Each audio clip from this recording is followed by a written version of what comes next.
अब तक हमने देखा कि राशि प्रतीक से बातें करती है कि उसे क्या करना चाहिए और क्या नहीं करना चाहिए, और इसी समय वो उससे इतनी शिकायतें करती है कि उसे नहीं पता लगता प्रतीक के साथ ऋषभ भी वहीं पे बैठा हुआ है।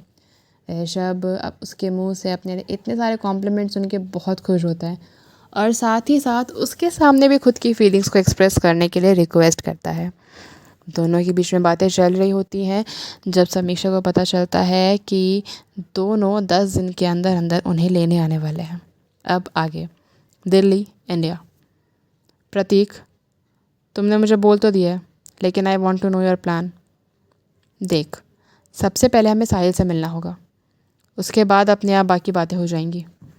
मुझे लगता है शायद सबसे सही निशाना लगाना है तो वो है इसकी बहन। अब हमारे पास वही एक रास्ता बचा है। साहिल की एजेंसी हमसे क्या चाहती है वो तो हमें पता है, लेकिन अब हमें इस एजेंसी के लीडर को पकड़ना होगा और इस चीज़ को जड़ से ख़त्म करना होगा। पता नहीं शैलेंद्र, महेंद्र जैसे कितने निर्दोष लोग इस चंगुल में अपनी किसी रीज़न की वजह से फंसे हुए हैं। हमें उन सब को निकाल के पुलिस से अरेस्ट करवाना होगा, और मुझे लगता है सबसे बेस्ट रहेगा उनके बेस को ही ख़त्म कर देना। आई नो तुझसे ज़्यादा अच्छे से कोई नहीं कर सकता, और तो और इसके लिए रीज़न भी बहुत अच्छा है हमारे पास। सारी इन्फॉर्मेशन जाननी है तो मिलते हैं हम कल 10 बजे साहिल के पास। अगले दिन दोनों सुबह 10 बजे साहिल के जहाँ पे बंद करके रखा गया होता है वहाँ पे जाते हैं। वहाँ काफ़ी हैवी सिक्योरिटी थी, क्योंकि पॉसिबिलिटी थी कि शायद साहिल की एजेंसी वाले कोई स्टेप ले, इसलिए बहुत सारे आर्मी पर्सनल्स और पुलिस टीम को वहाँ पे लगाया गया था। ऋषभ के चेहरे पर इस टाइम गुस्सा था और उसके चलने का स्टाइल किसी के भी ऊपर प्रेशर डालने के लिए काफ़ी था। लेकिन साहिल ने भी एक स्पेशल ट्रेनिंग ले रखी थी, तो जाहिर सी बात थी वो ऋषभ से नहीं डरने वाला था। क्या बात है ऋषभ कपूर, इतने दिनों बाद मुझसे मिलने आए हो? मैंने सुना बीच में तो तुम मरते मरते बचे हो। बहुत बुरा लगा सुन के। एक काम ढंग से नहीं करते मेरी एजेंसी वाले।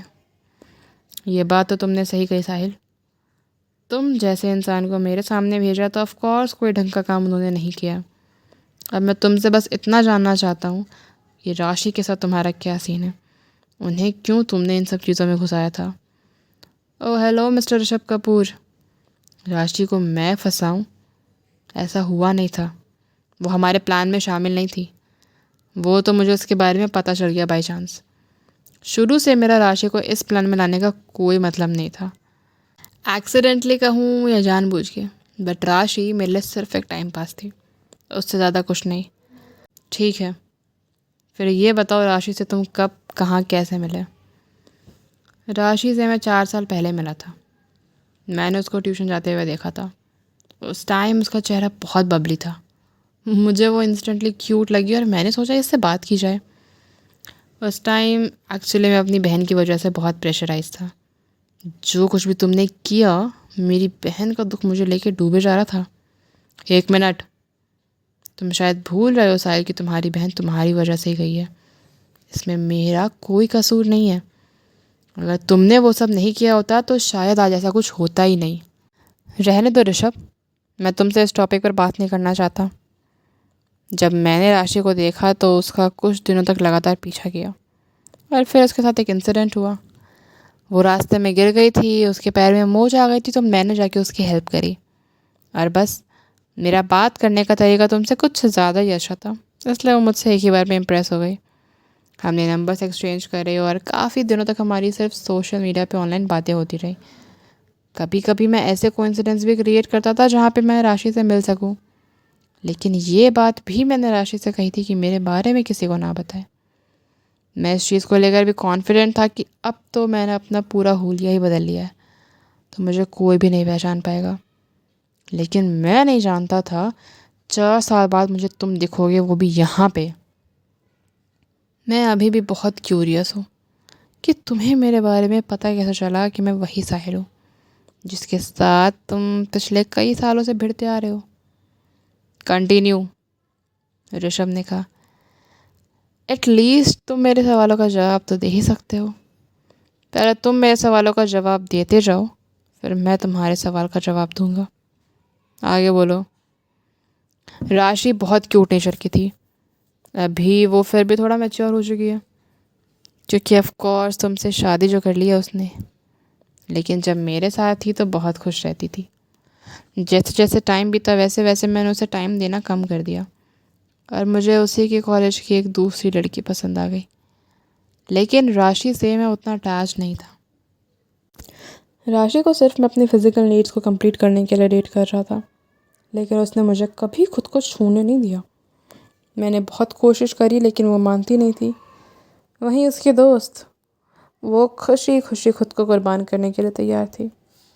यही फ़र्क होता है, जो मुझे चाहिए था, जिसने मुझे दिया उसके साथ मैं रहा। इस बीच मैंने बहुत सारे मिशन भी कंप्लीट करे, बहुत सारी कंट्रीज़ में जाकर अपना काम भी किया, पैसे कमाए और उस पैसों से कुछ कुछ दिनों पर आकर मैं राशि को एक गिफ्ट दे देता था, जिससे वो खुश हो जाती और पिछली सारी बातें भूल जाती थी। बहुत बच्चों वाला मन था उसका। बस एक रिक्वेस्ट थी उसकी, सबको खुश देखना चाहती थी, फिर बेशक अपनी खुशी को उसे आग में झोंकना ही क्यों ना पड़े।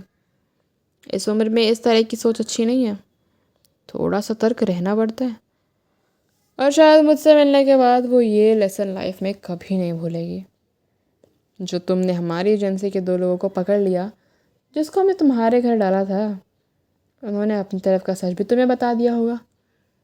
तो सबसे बड़ा सच था राशि का उसकी बॉडी का कॉन्स्टिट्यूशन।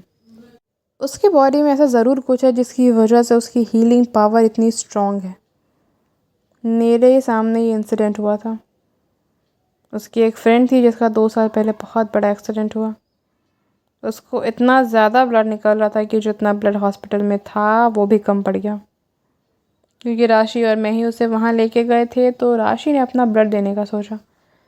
मैंने उसे मना किया लेकिन उसने मेरी कुछ खास सुनी नहीं। उसने उस दिन अप्रॉक्स डबल अमाउंट का ब्लड दिया था, जिसकी वजह से उसकी बॉडी बहुत वीक हो गई। इतना अमाउंट देने के बाद कोई नॉर्मल इंसान भी चक्कर खा के नीचे गिर जाता है, या हो सकता है वो इतना कमज़ोर हो जाए कि पूरा दिन रात सोता रह जाए। लेकिन राशि 4 घंटे में वापस वैसी की वैसी हो गई। एंड आई डोंट नो इस चीज़ ने मेरी क्यूरियोसिटी को इतना अलग लेवल पे क्यों पहुंचा दिया, बट मैं जानना चाहता था। इसलिए मैंने एजेंसी वालों के साथ ये डिस्कस किया। हमने पूरा प्लान बनाया था कि हम उसे किडनैप करके हमेशा के लिए अपने पास बंद करके रखेंगे, ताकि जितना खून हमें चाहिए उतना खून हम निकालते रहें। वैसे भी उसकी बॉडी शायद खून बनाने में मास्टर थी। अगर हमें पता चलता कि उसकी बॉडी में क्या रहा था तो कितने पैसे कमा सकते थे ना। सोचो ऋषभ कपूर, तुम्हारी बीवी के अंदर ऐसा क्या है जो वो इतनी कीमती है? तुम्हें क्या लगता है, मुझसे बचा लिया तो बाकी लोगों से बचा लोगे? सबकी नज़रें उसके ऊपर है, क्योंकि सब जानना चाहते हैं उसकी बॉडी में है क्या, उसके खून में ऐसा क्या है। और जब हमें उसका पता चलेगा तो डेफिनेटली हम उसे बेचकर पैसे कमाएंगे। क्या पता उससे कुछ ऐसा एक्सपेरिमेंट होकर निकल जाए जो इस दुनिया को तबाह कर दे। ये मैं कोई नॉवल वाली बातें नहीं बोल रहा हूँ ऋषभ कपूर। भरोसा नहीं होता है तो देखते जाओ। तुम्हारी बीवी का बस पता लगने दो। ऐसी हालत होगी उसकी कि तुम सपने में भी रोते रहोगे। उसे दर्द में देखकर रूह कांपेगी तुम्हारी। उसे दर्द में देखकर वो हमें सुख पहुँचाएगी। उसे दर्द में देखकर तुम तड़पोगे और तुम्हें तड़पता हुआ देखकर हमें खुशी मिलेगी। आखिर सबसे बड़े दुश्मन तुम ही तो हो हमारे। ऑलरेडी तुम 2 बार हमारी एजेंसी के खिलाफ बहुत बड़े एक्शंस ले चुके हो। उसमें मेरी बहन को भी शामिल किया, उसे मार डाला, ब्लडी मर्डरर। पर अब मैं होने नहीं दूंगा ऐसा कुछ भी। हा हा हा। ऋषभ अपनी जगह से उठता है और साहिल के चेहरे पे 2 पंच मार के निकल जाता है। इस टाइम वो समझ रहा था कि साहिल अपनी स्प्लिट पर्सनालिटी की वजह से फिर से स्विच कर चुका है। वो अपने एग्रेसिव मूड में है और बार बार उसे प्रवोक करने की कोशिश कर रहा है। वरना अगर साहिल अपने नेचुरल और न्यूट्रल मूड में होता तो वो कभी भी राशि के साथ कैसे मिला ये सारी बातें नहीं बता पाता। ये बात ऋषभ और प्रतीक दोनों बहुत अच्छे से जानते थे। 10 दिन बाद समीक्षा, आई एम वेरी एक्साइटेड। लेकिन 10 दिन हो गए और इन दोनों में से हमें किसी ने भी कोई इन्फॉर्मेशन दी कि हमें कैसे जाना है, कब जाना है, या हमें लेने आएंगे या फिर नहीं। तुझे पता है परसों करवा चौथ है और ये मेरा पहला करवा चौथ होगा। क्या मैं अपने पहले फेस्टिवल में वहाँ पे नहीं रहूँगी? तो टेंशन क्यों ले रही है? अगर जीजू ने बोला है कि वो 10 दिन में तुझे लेने आएंगे तो फिर वो ज़रूर लेने आएंगे ना। अच्छा सुन, तू जीजू से अच्छे से बात कर लियो, क्योंकि हमें वापस यहाँ पे आना पड़ सकता है अपने एग्ज़ाम या क्लासेस के लिए। हाँ, पर पहले जाएं तो तब तो आएंगे ना। तभी उनके दरवाजे पर कोई दस्तक देता है। इस टाइम कौन होगा? दोनों गेट के पास जाकर की होल से देखते हैं तो बाहर 2 मिलिट्री ड्रेस्ड इंसान खड़े होते हैं, जो अमेरिका के थे। Yes please. Excuse me ma'am, someone has ordered us to take you both to a safe place.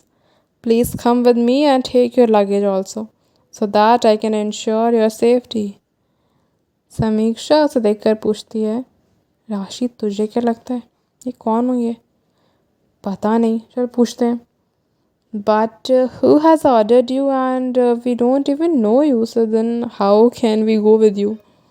Ma'am, we have got orders from Indian Army. Mr. Pradeep Kapoor, the General of Indian Army, has ordered us.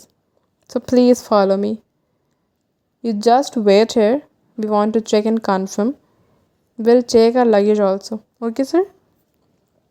दरवाज़ा बंद करने के बाद राशि जल्दी से अपना phone निकाल के अपने ससुर को फ़ोन मिलाती है। पहले 2 रिंग्स में तो फ़ोन लगता ही नहीं और तीसरी बार में प्रदीप जी फ़ोन उठाकर पूछते हैं, हाँ जी बेटा, आगे वहाँ पे कुछ लोग आपको पिक करने क्या? हाँ जी पापा जी आ गए हैं। ये आपने भिजवाए क्या? ये लोग आपका नाम ले रहे हैं। यस यस, मैंने ही उन्हें भिजवाया है।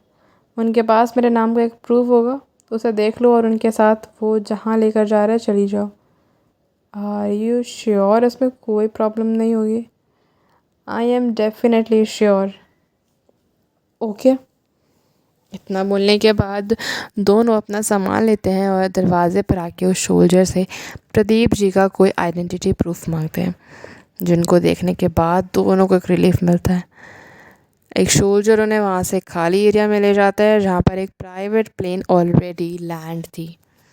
Please ma'am, go inside. This will take you to India through safe passage and no one will get to know about it. Thank you so much for your help soldiers. तो क्या होगा आगे? क्या ये सैनिक असली हैं या नकली? कहीं वापस इंडिया जाने के रास्ते में इनके साथ कुछ अनहोनी तो नहीं होने वाली? जानने के लिए देखते रहिए हमारे चैनल को। स्टोरी पसंद आए तो लाइक करें, शेयर करें, सब्सक्राइब करें। Till then, thank you, bye bye.